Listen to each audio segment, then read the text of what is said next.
अस्सलाम वालेकुम जी, वेलकम करता हूँ आपको मुर्तज़ा गार्डन चैनल पे। आज मैं विज़िट पे आया हूँ, हमारे करीब ही हैं। ये कैवली ग्राउंड में ही है। तो अल्लाह ताला इनको सेहत तंदुरुस्ती दे। काफ़ी दिनों से इन्होंने आदमी को भेज के मुझे कहा कि आप, हालांकि मैं ये जो है ना, आप विज़िट करें, कुछ पौधे हमारे लगाने वाले हैं। साथ में कोई क्यारी वगैरह कुछ वो उन्होंने चीज़ लगानी थी, उन्होंने उखेड़ दी थी, जो कि अकरम भी मेरे साथ है, जो मेरे साथ रहता है। तो ये क्यारी ठीक कर दें, ठीक करने के बाद इसके अंदर आप कुछ पौधे लगा दें। तो यहाँ कुछ मैं पौधे लेके आया हूँ जो इस क्यारी में लगाएंगे। इसके अलावा जो दूसरी क्यारी है उसमें भी आपको चेक करवा देता हूँ। तो ये चीज़ है कि अगर मेरे को करीब होता है तो, हालांकि मैं ये ज़्यादातर परमानेंट लोगों के घरों में पक्का काम नहीं करता, मैं काम करता हूँ सिर्फ विज़िट के ऊपर।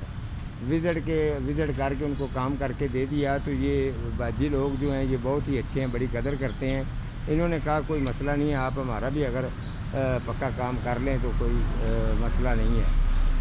तो ये मैंने सबसे पहले ये कल मैंने क्यारी इसकी तैयार की थी और आज मैं पौधे लेके आया हूँ, जो पौधे इसके अंदर लगा देंगे। इसके अलावा जो इनके घर के फ्रंट पर क्यारी है उसको भी मैं आपको वो चेक करवाता हूँ कि उसके अंदर मैंने कौन कौन से पौधे लगाए हैं। ये सामने इनके डब्बे बने हुए हैं, तकरीबन ये 6 डब्बे हैं, 1 2 3 या यहाँ एंड तक देख लें। ये 6 डब्बे बने हुए हैं, जिनके अंदर एक के अंदर अनार लगा हुआ है, दूसरे डब्बे के अंदर लगे हुए हैं उल्टे शौक। इनके अंदर मैंने 4 पौधे लगाए हैं और ये स्पाइडर मैंने लगाया है।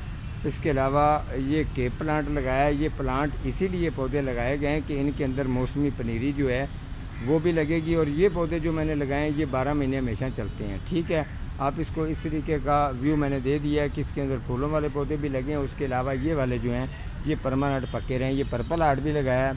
इसके अलावा आगे जो जेट प्लांट लगाया है, इस क्यारी के अंदर 4 पौधे जेट प्लांट के लगाए हैं इस डब्बे के अंदर। इसके अंदर मैंने क्लेंचियो लगाया जो वेरीगेटर है, ये भी बड़ा ज़बरदस्त है। इसके अलावा आगे वाले में गोल्डन जो है वो पत्थर चट लगाया है, ताकि ये गोल्डन कलर जो है ये जब चलेंगे पौधे बुशी बनेंगे, इसकी खूबसूरती भी आएगी और साथ में क्यारी का व्यू भी अच्छा आता रहेगा। जब हम लोग मौसम होगा पनीरी का, ये लोकेशन मैंने ये इसको सेटअप मैंने दिया है कि इसको तैयारी मैंने इस तरीके की है। इसके अंदर मौसमी लग जाएंगे, पनीरी भी लग जाएगी और इसके अलावा ये क्यारियों के अंदर खूबसूरती भी लगती रहेगी। तो जो सामने का है वो भी मैंने ऐसे ही किया है। उसके अंदर भी मैंने काफ़ी जगह कैप छोड़ दी है, अदरवाइज़ वो दोबारा भी इसको खुदाई करने के लिए अगर आ जाते हैं साइड पे या कोई पैप वगैरह कोई चीज़ डालनी है। ये पौधे इस तरीके से लगा रहा हूँ, जब इसको निकालना चाहेंगे तो बड़ी आसानी के साथ ये पौधे बाहर भी निकल सकते हैं। तो आज मैंने ये चीज़ें मैंने आपको बता दी हैं। इस क्यारी के अंदर खाद वगैरह मैंने मिक्स कर दी है। तो मज़ीद भी जो है इसकी अपडेट जो है इसका जब रेडी हो जाएगी तो व्यू आपको चेक करवाऊँगा। आज का हमारा इतना ही प्रोग्राम था, तो मिलता हूँ किसी अगले प्रोग्राम के साथ। तब तक अल्लाह ने